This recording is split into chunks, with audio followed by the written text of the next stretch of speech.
Top quality और consistent performance के लिए सिर्फ सिल्वर पंप्स। टॉप क्वालिटी और कंसिस्टेंट परफॉर्मेंस के लिए सिर्फ सिल्वर पंप्स, नाम याद रखना। सांगली पेठ रस्ता झाला पाहिजे अशी अनेक वर्षापासूनची मागणी नागरिकांची आणि लोकप्रतिनिधींची होती आणि यानुसार आम्ही राज्य शासन त्याचबरोबर केंद्र शासन यांच्याकडे अनेक वेळेला तोंडी लेखी मागणी करत गेलो। आदरणीय आमदार जयंतराव पाटील साहेब यांच्या माध्यमामधून आदरणीय नितीनजी गडकरी साहेब यांच्याकडे सुद्धा आम्ही या रस्त्याची मागणी केली आणि अनेक वर्षापासून असणारी मागणी आदरणीय नितीन गडकरी साहेबांमुळे पूर्ण झाली।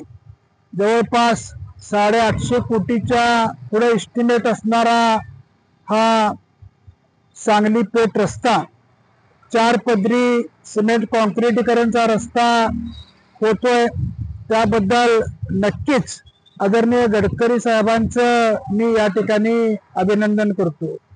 पण या रस्त्याला 20 वर्षामध्ये एकही खड्डा पडणार नाही, त्याचबरोबर कुठे तडा जाणार नाही अशी आदरणीय नितीन गडकरी साहेबांनी इच्छा व्यक्त केली होती।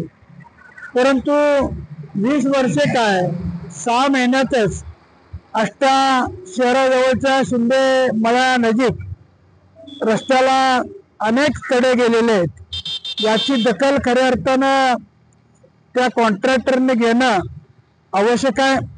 त्याचबरोबर रस्त्यामध्ये असणारे डिवायडर आहेत याची उंची फार कमी आहे, यामुळं जाता येता येणारी वाहनं याचे लाईट्स अनेकांच्या वेगवेगळ्या वाहनांवर पडतात, त्यामुळं अनेक ॲक्सिडेंट या ठिकाणी होत आहेत।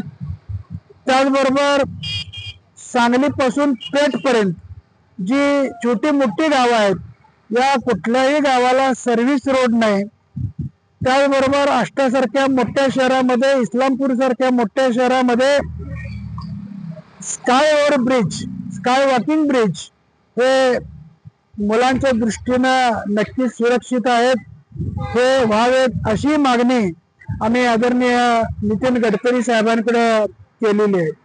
आणि जर असेच तडे रस्त्याला पडत गेले तर रस्त्याची दुरावस्था जी 4-5 वर्षामागे होती अशीच अवस्था पुन्हा रस्त्याची होईल।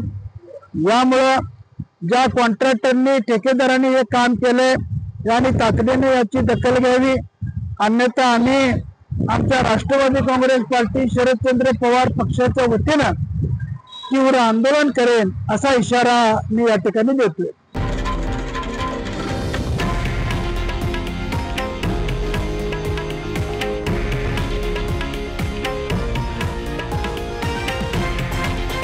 हे आहे देशातील नंबर 1 न्यूज नेटवर्क आणि आपण पाहत आहात TV9 मराठी, एकमेव।